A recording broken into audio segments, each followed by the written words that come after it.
deck is Skuyler Herzog.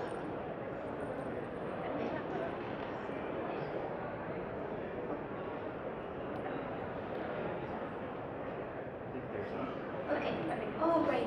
I'm sorry. My brain is mush today. Okay, Lynn is not with us, unfortunately, so Skuyler is going to go next. So this is Skuyler Herzog from Colorado School of Mines. So I have 10 minutes, right? No. A lot of people here have made great cases for why we need to engage with underrepresented minorities and other groups. But I want to impress on you guys the importance of doing it the right way and being very careful and thoughtful with how you do that, because a lot of us go in with great intentions and don't end up being very effective with this kind of thing.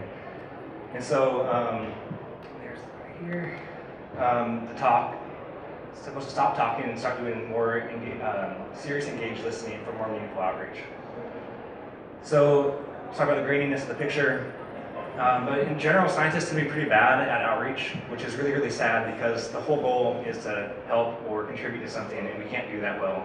So that's obviously not very good. But it takes a lot of different forms. So I'll talk a little bit about developing countries, but there's a lot more outreach that I think the same kind of lessons apply to equally. So there could be outreach at local schools, partnerships with different stakeholders in your community, or collaboration with other people. Even if you talk about engaging with state agencies or making a change to policy on the local or national level, that's a different kind of outreach. And so I think one of the big issues we have as scientists is we make hypotheses before we go in, and then don't listen very well to the evidence that is contrary to that hypothesis.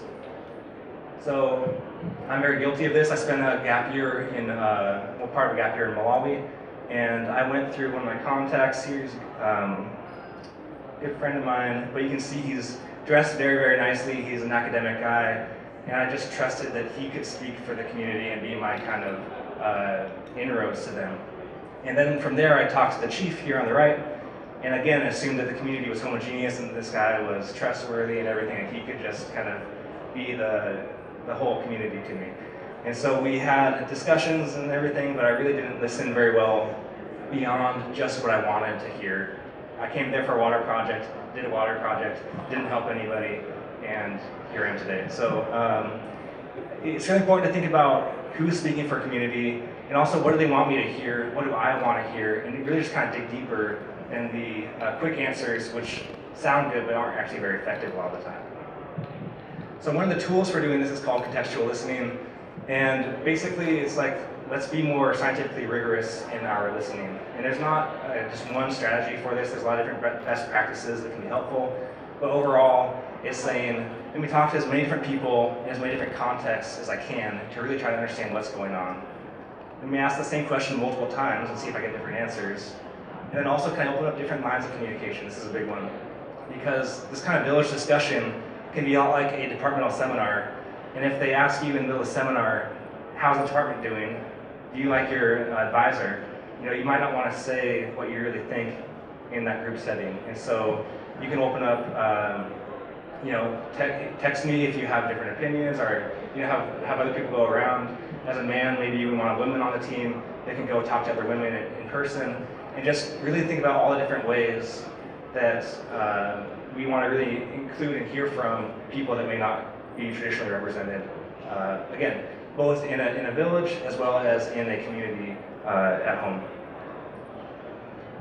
And one of the things that comes from this, if you do it properly, it can be kind of a community map. And that's not just a geographical map, but also just kind of conceptual map of, if you ask a lot of people, what projects have worked here well in the past? Who's been leading great projects? Some names will kind of either appear or conspicuously be absent from this list.